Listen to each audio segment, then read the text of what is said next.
Episode 136, I'll Be Your Dog. "Why aren't you lying down?" Leo asked mockingly as he looked at Alex. "This is your chance to live. I'm not sure that you fully understand the consequences if you don't do what I tell you. I might decide to kill you. If you lie on the ground like a dog, it might save your life." "That's right, it's better to be a dog and live," said one of his lackeys. "Only humans stand upright. Dogs lie on the ground. If you want to live, then you have to be a dog," laughed another. "Quickly get on the floor. Your master is waiting for you to obey." Alex clenched his fists tightly and hissed, "Leo, I'm warning you. You're playing with fire." He had never been as angry as he was now. But these men had Vivian and Monica. And the lives of Sam and his men were also in his hands. He had to restrain himself. "Damn it, do you want to die?" shouted Leo. "Go on, kill him," said one of his men. "Go on, you pitiful dog," shouted another.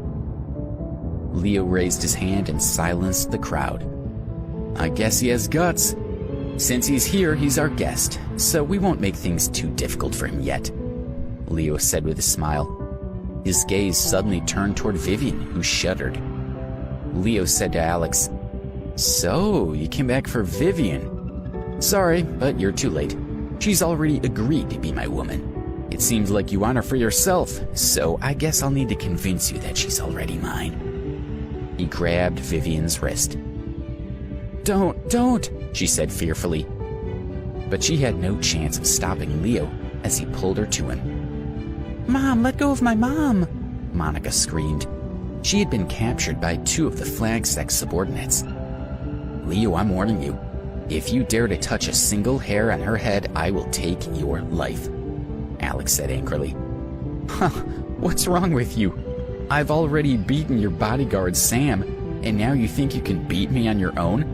Who else are you going to find in New York to protect you?" Leo laughed arrogantly. "Come on, sweetheart." He grabbed Vivian's arm and moved closer to her. Alex could no longer suppress his temper and rushed toward Leo, shouting, "Bastard, let her go!" He knew full well that if he wasn't careful, the people from the flag sect would probably kill him. However, when he saw Vivian being publicly humiliated like this, he couldn't control himself. "Alex, stop!" cried Vivian. She no longer cared what happened to her, but she didn't want Alex to be hurt or killed because of her. He was stopped by the people from the flag sect. "Don't hit him. I want him to watch me getting it on with his woman. That's much more fun than hitting him," Leo said to the subordinates who grabbed Alex. "Okay," they replied, holding Alex down in front of him. "Are you ready for me?" Leo asked, and his gaze shifted to Vivian. He rubbed her lips gently with his finger. Alex was almost bursting with anger. Leo sneered at him and thought, "Once he's suffered a bit more, I'll finish him off." He went to kiss Vivian, and as he leaned forward, he started to unbutton her shirt. He had already pulled it out of her pants. The flag sect members were watching in anticipation. Suddenly, they all heard, "Bam, bam, bam!" Several gunshots rang out. Everyone was startled as they looked around in horror. The men holding Alex fell to the ground. Leo looked over and saw that blood was flowing out of small holes in each of their foreheads. "Boss!" shouted one of his subordinates in terror. Another asked, "What should we do?" "They have guns!" cried another. Seeing the dead men lying on the ground, the rest of the flag sect members were appalled. They were all looking around hysterically, some with trembling legs, all of them afraid that a bullet would fly out and kill them. Boom! Boom! The glass above the restaurant shattered, and 8 black shadows jumped down through it. "You bastards, don't you dare kill my men," Leo shouted. "Flag sect, kill these bastards. $50,000 for whoever kills them." The moment they landed on the ground, the intruders took out another 4 or 5 of Leo's men. To Leo, they looked like ferocious tigers charging into a field of sheep. His men were simply no match for them. They were screaming miserably and running frantically to the exits, trying to escape. Most were colliding with doors and tables, and some even flew into the walls. Less than 2 minutes later, only 20 of the 150 gang members were still standing. These individuals weren't particularly good fighters. They had just managed to stay out of the way so far. "No!" cried Leo. He couldn't believe what he was watching. His flag sect had won numerous blood battles against other gangs and had always come out on top. They were by far the strongest gang in New York, but they had been defeated by just 8 people. He needed to know who these people were.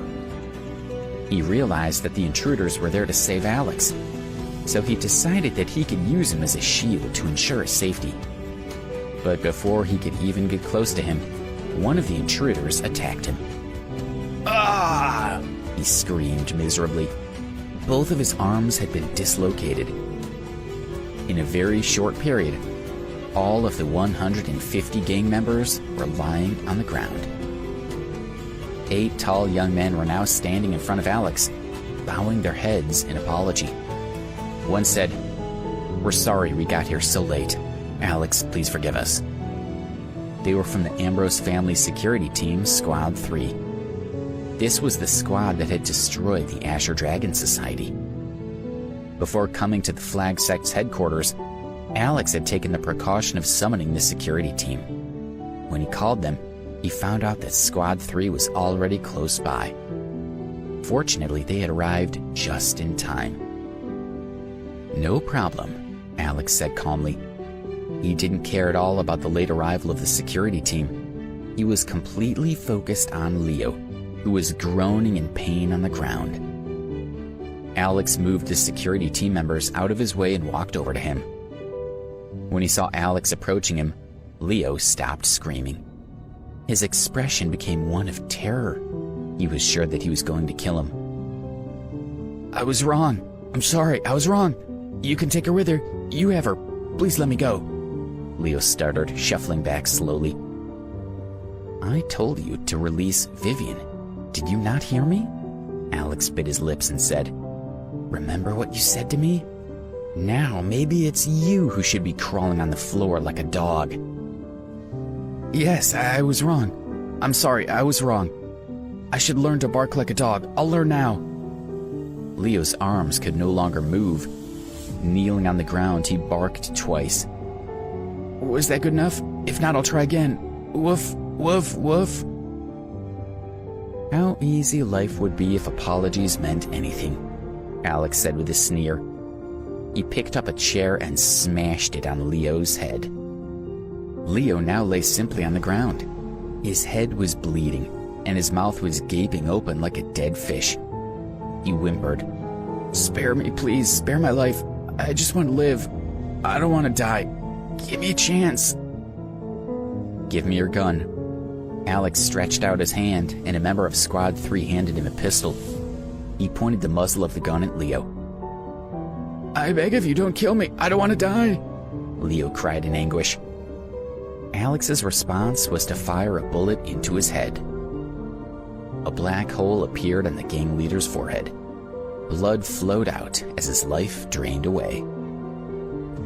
"I warned you before, so you only have yourself to blame. You should have listened to my advice," Alex muttered and handed back the pistol. Watching him kill their leader so brazenly shocked the rest of the Flag Sect gang members. "Take Mr. Woodsworth to the hospital now," Alex instructed Sam's men who helped him out. "Alex, what should we do with these people?" the Squad 3 leader asked. "Destroy the Flag Sect, but you can let the men stay in New York as long as they don't do anything out of line." Alex thought of Vivian's man. If they were to annihilate the Flag Sect as they had the Azure Dragon Society, it would cause more problems. Alex's instructions to the security team were that they should closely monitor New York's underworld. They should allow the gangs to continue, but they must act within the law.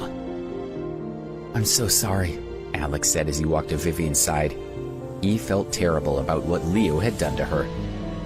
She had relaxed and was grateful to him for saving her from the gang leader. She lowered her head and smiled shyly, saying, "I never imagined that you have so much power. Even Sam Woodsworth works for you. I thought you were just a university student. Vivian, it was me who cleared out the Azure Dragon Society. Alex wanted to explain to her that it was his fault that her man had left, but that he had been trying to do something good. I know, it's okay. She had blamed the man who had destroyed the Azure Dragon Society for driving her boyfriend away. But now she knew that it was Alex. She didn't feel angry anymore. She trusted him and was certain that he had acted with the best intentions. Finally, Alex asked the security team to take care of everything, and he left Connie's. With Vivian and Monica, he took a cab to the Azalea guest house. He had planned to stay there that night. The next day, Alex went to the hospital to check on Sam. Fortunately, his injuries weren't serious, and he only had to stay there for a few days to recuperate. Even though Ben and Carl were also in the same hospital, Tanya and Brittany were with them, so Alex didn't need to stay. As for Vivian and her daughter, he paid for them to stay at the Azalea guest house for the time being. They had no desire to go back to their home. He bought a live chicken and returned to his villa to give it to Grandma before returning to school. On his way to the campus, he received a call from Susan, who said, "Alex, thank you for shopping with us last week. Rose and I would love to treat you to a drink at the Angel Bar tonight. Are you free?"